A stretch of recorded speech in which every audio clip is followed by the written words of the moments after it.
Hello everybody, welcome back. It's me, your old pal Orpheus, with another edition of Orpheus Plays. Here playing Blade and Sorcery today on the PC version, as you can see by all the beautiful scenery. That there's some of this in the Quest 2, the Nomad version of this game, but you know, there's in the PC one, they got a little extra memory room to do some kind of pretty stuff here. So I hope you're doing well. Wherever you are today, whether it's day or night, or you find yourself trapped again in an alternate reality where you're a really weird wizard who has sword powers and likes to kill people.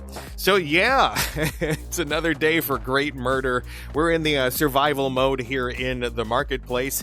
And today I wanted to tell you kind of an interesting story about when I was growing up, and something that I think a lot of you will relate with. So, you know, stick with me. This is going to be fun.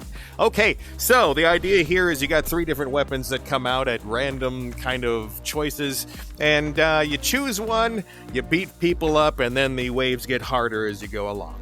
Okay. For today's selection of weapons, we have the Vanilla Plus Dagger. We have the new sickle that's built into the game already. Let's see. We got our melee weapons pack, which gives us a tactical scythe. This thing is badass. And then I've got my pirate cutlass, or the Falchion. Oh, this is good too. There's actually a mode that lets me fight just pirates. I think I've done that in another video. Anyway, let's get things kicked off here. I'm going to, I don't know, should I ignore this one? Yeah, we'll ignore that. We'll throw that into the Brad pit. That's what I call this now, the Brad pit. Actually, hold on. I want to turn down the music. No, you stay right there. Oh, music down. Speaking of pirates, the music on this level sounds a lot like a Pirates of the Caribbean song. Anyway, let's kick things off. Oh, nope. We're going to do our first traditional slow motion kill of the day with a Vanilla Plus weapon. Strike. Catch you there. A little bit of that. We're going to go for the head. Oh, no. And we're going to splatter her head on the ground. Splurt. Yeah, that mod is the Headbreaker mod. If you're looking for some extra gore, that's a great one. If you do it just right, their brains pop out, and then you can eat them. Another slow motion kill. Do it. Oh, let's see. Little fancy trick here. Oh, that must have looked awesome on film. Yeah, Arnold likes to throw around his weapons, you know. Okay, so, you know, I was looking at the news the other day, and they do these, like, there's more and more of these things out there. They're like solar farms, right? So you might have a place near your house that has just a bunch of solar panels and stuff, right? And those things are kind of a thing around here where we live, like about 50 miles away. Someone has set up a giant solar farm, and so there's like where there used to be just open fields, or I think maybe they grew like something like ragweed, or anyway, whatever they grew. I know ragweed isn't a thing you grow, but smash. Oh no. Breakables update 12, yay.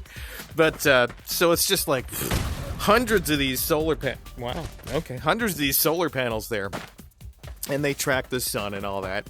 Well, back when I was in high school, there was this idea called a solar tower, right? And so it's kind of like, imagine an upside down funnel, basically. Okay.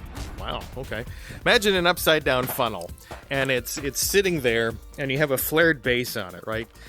And it's just a chimney, basically, and the bottom of it is covered with, like, it's almost like a greenhouse on the bottom. And then so you have gaps on the bottom that the idea is that the heat on the ground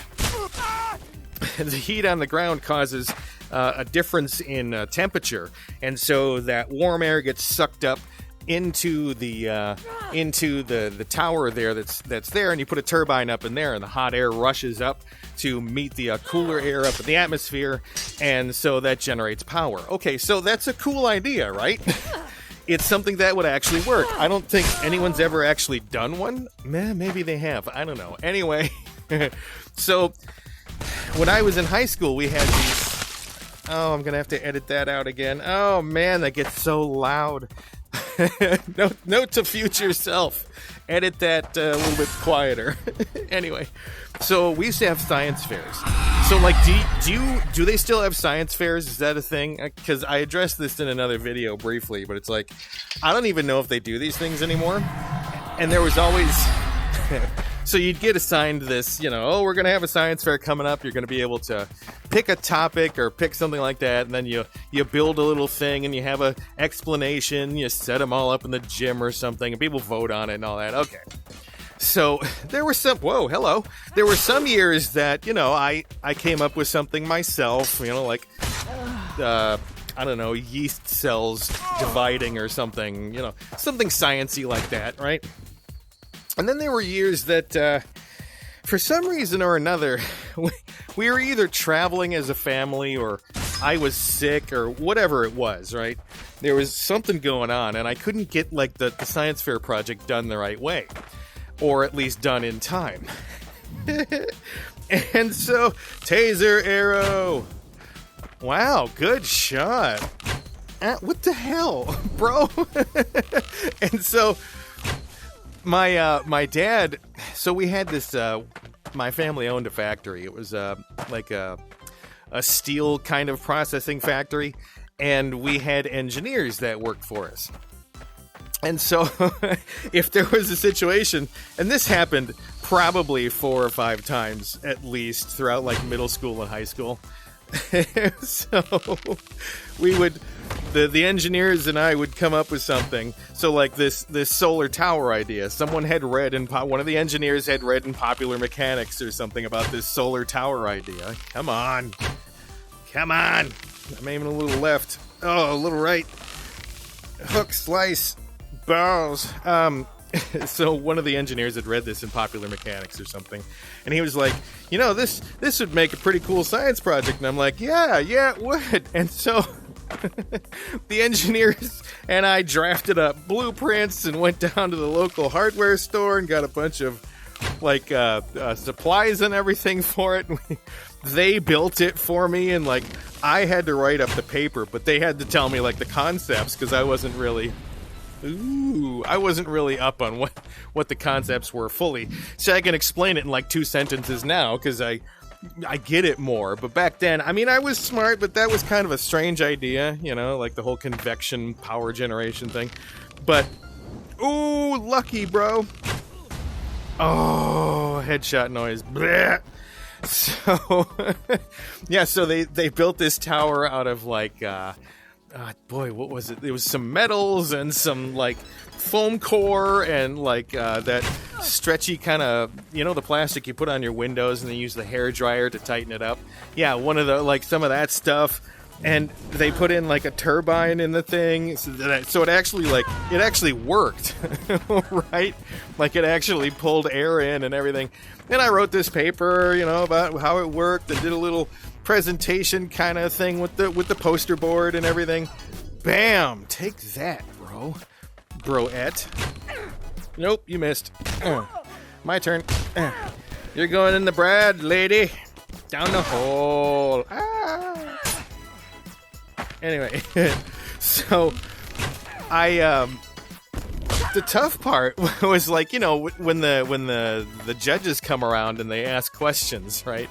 So you'll be standing there with your science project and they're like, hey, Orpheus, why don't you explain real quick how this... Shoot your arrow. Come on.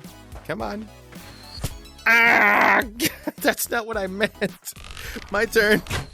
Oh, no. So they'd come around and they're like, Orpheus, why don't you explain your project? And I'm like, so this is a solar... Oh, wow. So this is a solar wind, blah, blah, blah. And so that's, it would be vague enough that I wouldn't really understand 100% what was going on, Ooh, Here, you go in the bread. Get in the frigging bread, idiot. Thank you. Is he still alive? Yes, he is. Okay. So, I ended up, on that one, getting a, it was an A, but I didn't win the science fair. Now, the one that was completely, like, this was a total, like, egregious thing.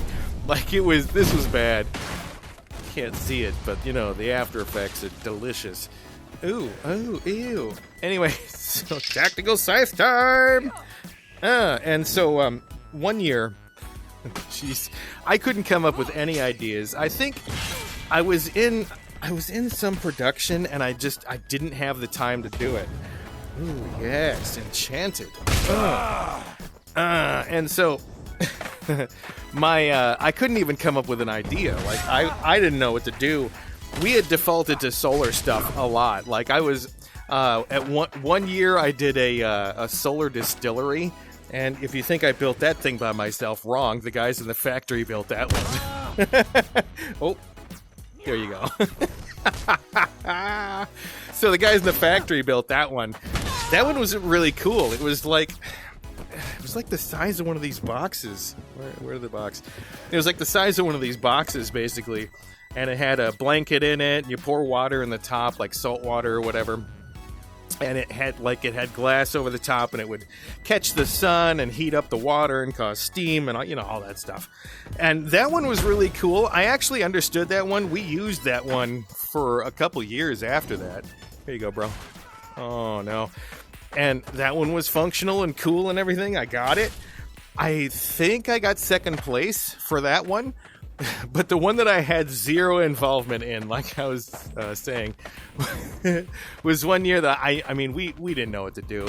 And the engineers were like, well, we just got this whole brand new shipment of, they're called thermistors, okay? So it's like a, basically think like an LED, like one of those individual LEDs with the two wires sticking out. Think of one of those, but it doesn't have an LED. It's a thermometer, right? It's just a really fancy thermometer. Like, you hook it up to some sensor boxes, and it can take readings for, you know, whatever. Okay. Oh, this thing's enchanting. It's getting a little annoying. Okay, that can stay right up there. So, you know, it's this electric thermometer that you can put, like, inside machines or inside cars or whatever. It's kind of a thermostat thing. Okay. So, the engineers came up with this idea of, like... So, what we want to do here is we'll put these thermistors in 4 different places on your property, right? Like, in our backyard. We put them 4 different places in the backyard. And we would, over a couple months, record the difference. Because we had a hill, right? So, we'd put them at the top, in the middle, and, you know, there, and down at the bottom. And so... The idea of it was, like, to show off the technology of the thermistors, first of all. Oh, yeah. You hurt your friends more than you hurt your enemies. Do you see how that works? Take it. Take it. Oh, no. Did she just die? She did. Awesome. Take this and that. And so, we got these things like all set up. We had wires. They had like a. It was a box that picked up all the readings and everything, and then we could hook it up to a computer and get all the readings off of it, print off charts and everything like that. Okay, so we set these things up in the backyard, and we go. Can I grab him by the groin? I can grab him by the groin. It says groin. Can I grab him by the hip? I installed a couple new mods for that. Nice. Into the Brad with you. Anyway, so we set these things up in 4 different places on the hill, and set it going, and it was like, okay, well, this thing will just run for about a month and a half, and then you can get all the data, and we'll.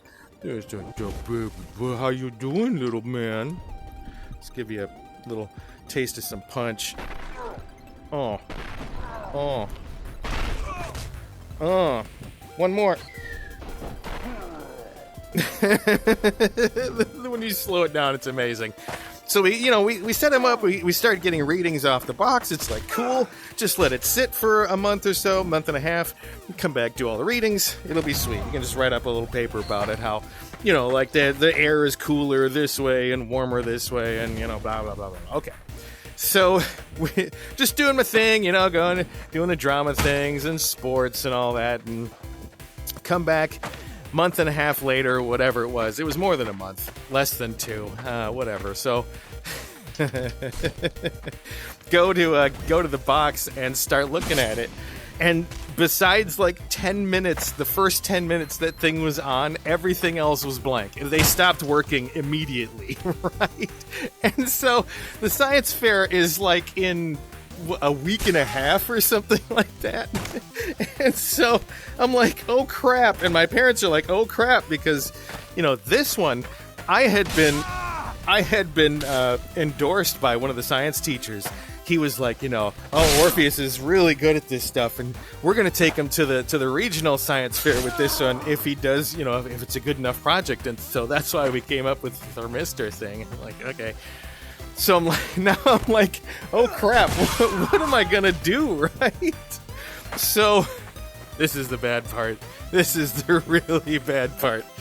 So I went to my dad's office one day, and we were talking about it with the engineers, and they all kind of started mumbling with each other, and they turned to us and they said, you know, so what we can do is we'll approximate the data. So like they actually sat down and like, you know, calendared out a month and a half, or again, whatever it was, and like made up the temperatures. So they're like, oh, you know, the top of the hill was 72 degrees and the bottom of the hill was 67 degrees. And so like, you know, then like average out the temperatures in between, and like, here's a month's worth of data. And and then so like we built this display that had like, you know, the thermistors, little wired things taped all over it, and like a little topographical map of the backyard and everything. And I explained how, oh, you know, air gets cooler here and everything. It was completely fake. Like everything was fake. We didn't get we didn't get anything to work. It was falsified data and everything. So the bad part continues. I actually won. I won the science fair for our school, and then I went on to the regionals. Oh, threw it at you. Who needs a bow? And so I won the school one. Went to the regionals. I got third place in the regionals and got a little blurb in the newspaper about this, like, oh, local student and explores new technology and science fair project. It was like, oh god, no. And like they interviewed me for it, and I had to like completely bullshit my way through the interview, tell them the entire process and everything. It was pretty sweet, but at the same time, like, oh no, I learned. I mean, I learned about the concept, that's for sure, but I had nothing really to do with the entire process. Oh boy! So I guess drama queen of the day, ding ding ding ding. Did she splatter? Nah, not really. So I guess the point of the story is, if you're in school, first of all, you know that some people's parents do their science projects. Come on now. I mean, you see other ones, you've seen other ones at the science fair, and you're like, there is no way in hell that, you know, Bob did that. Bob drools into his food during lunch. He's not going to build a, you know, like a working steam engine or something. Anyway, that's our episode for today. We'll see you on the next one here on Orpheus Plays. I hope you do well. I hope you continue to do well. And you know what? Treat yourself well, because you know what? You deserve it. All right, we'll see you on the next one. Bye!